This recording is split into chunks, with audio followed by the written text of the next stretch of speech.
Running JavaScript code in Visual Studio Code is straightforward and can be done using either an integrated terminal or the built-in debugger.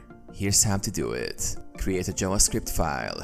Open VS Code and create a new JavaScript file or open an existing one. Write your JavaScript code.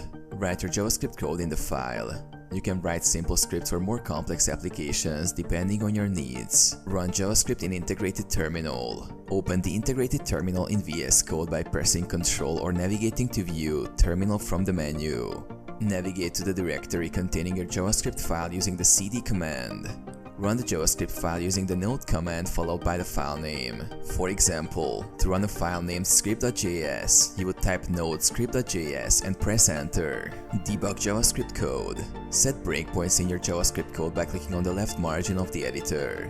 Start debugging by pressing F5 or selecting Debug. Start debugging from the menu. Use the debugger toolbar to step through your code, inspect variables, and analyze program flow.